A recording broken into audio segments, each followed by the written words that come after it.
Welcome to an exciting edition of Hidden in the Universal Vault. I'm Ron, your host, and let's finish up the Later Time series, the one that I own, and we're going to take a look at the film from the 8th installment. Now, last time I did cover The Big Freeze. Let's take a look at the continuation, this time released in 2002, Land Before Time 9, Journey to Big Water. Yes, we're taking a look at the 9th installment on this franchise. Now, if you haven't watched that video on The Big Freeze, I really did enjoy The Big Freeze, and I thought that was a really well-made film, and I could recommend that one. So what did I think of Journey to Big Water? And this is pretty bad. This, of all these, this might be the worst. Maybe. I don't know. Yeah, let's talk about Journey to Big Water. So this is, like I said, this is the 9th installment on this ever-growing franchise. Now, in this installment, we see, once again, it begins with talking about the creation of dinosaurs. Yet again, just like the previous films. This time, Littlefoot decides that he wants to journey, and he goes and meets up with this fish named Mo, voiced by Rob Paulsen. Yeah. So he meets up with this, and basically he's telling his grandma and grandpa that, hey, can I go check out something? And then the grandma and grandpa usually always says yes, and Littlefoot goes on this adventure. So we basically have, like I said, so he meets. The beginning actually shows Littlefoot wanting to help Sarah. Telling Sarah, hey, can I help you out? And he's like, no, Littlefoot, we got this under control. No. Apparently Topsy, her dad, tells her that we Treehorns don't need any help. So he gets in an argument with him, and then he leaves. So he goes and meets Ducky and Spike, and they had to do some work. So now they had to do a lot of what they had to do chores. In the dinosaur world, they had to do chores. So basically it's like, okay, I guess I'm racing myself, and then he races to them. Then he decides, I'm going to go meet up, not really meet up, but go and just kind of roam around the big valley. So he goes and meets Mo. And yeah, let's talk about Mo. My gosh, is this character obnoxious. The main problem, the reason why this is bad, is the inclusion of Mo. Mo is this dinosaur fish that basically he's another swimmer, but it's pretty, he's like that, but he's just so obnoxious. There is something wrong with this character.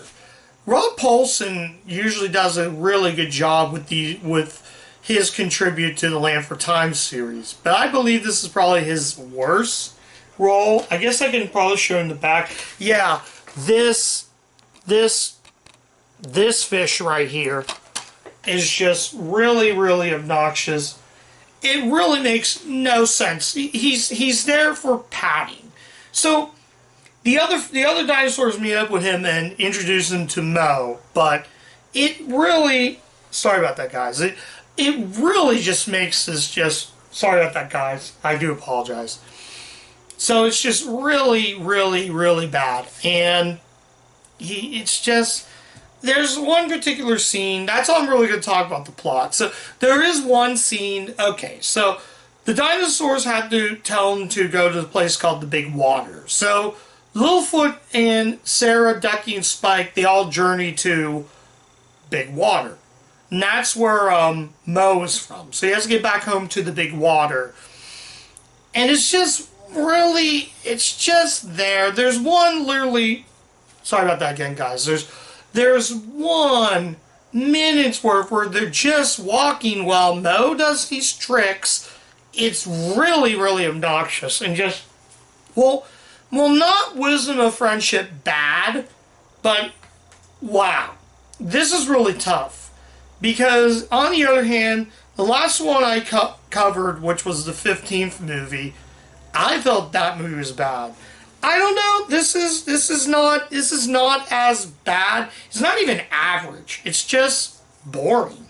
That's when I best describe this installment, kind of boring. It's really sad. Again, I will say this is the best looking of all these. The animation got much better right when this came out, and it's just really just, I don't know. I was hoping this was going to be at least good, but, or no, I take it back. I was hoping this was going to be decent, but having Mo there really kills the movie. And he doesn't bring anything new to the series that I seen before. The songs are not very good, though. The end credit song was actually performed by Donny Osmond. Donny Osmond does the one song in the end credits, and honestly, it's a good song, and Donny Osmond did a really good job, but it doesn't even sound like Donny Osmond. But that was the end credits. So what did I think of the rest of the songs? Well, the first song was bad, and despite the one song being really good, I can't really find anything positive about this movie. Well, the animation, which is sad, but everything else is just super boring. The ending climax. There is one end climax where, do I really want to give away the movie? I don't know. You just gotta have to watch it for yourself. But they eventually, all the dinosaurs decide to swim underwater. But Ducky tells them, "No, you guys are not swimmers." And all of them decide to take a plunge in the water, and turns out they're not swimmers. So, yeah. That's all I'm going to say. Just watch it for yourself, but I'm just going to tell you this, guys. This is just a very boring film. There's really not much. Mo's obnoxious. Once again, characters just don't go anywhere in this film. They do mention in the movie, and if you watch my review in The Great Longneck Migration, in this one he mentions that Littlefoot wants a brother, but eventually the grandparents tell Littlefoot, your mother would have loved to have, would love for you to have another brother.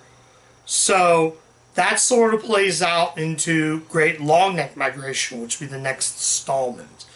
So that's really all I have to say in this film. Despite from the well-made animation, I think it's really good looking. The rest of the movie is just painfully boring. This is not, I don't want to say, honestly, some of these Land Before Time movies are not bad, but this one's just more boring than bad. So that's all I really have to say. So I'm going to give Land Before Time 8, Journey to Big Water, a 2 out of 5. I really wanted to like this, but I just felt more bored than I felt more enjoyed. It's just, Mo was just obnoxious. Characters couldn't really go anywhere. Once again, Littlefoot feels more like an errand boy than he does this character that we should care about. Unfortunately, the biggest problem, again, the songs aren't that good. But I can't really say anything. So, I just can't recommend this. Like I said, I really wanted to like this, but I just come out bored. I just came out more amused. I felt more bored than amused. We'll just put it that way. So, yeah, that's really all I have to say about Land Before Time 8, Journey to Big Water. So that is my review of Land Before Time 8, Journey to Big Water. Thank you guys so much for watching. If you do like the content of the channel, you can also check me out on pretty much you can like, comment, subscribe, click the bell, ring the bell so you can get all of the notifications of what movies I review and what videos I put out. I'm on Letterboxd, so you guys can check me out there if you want to.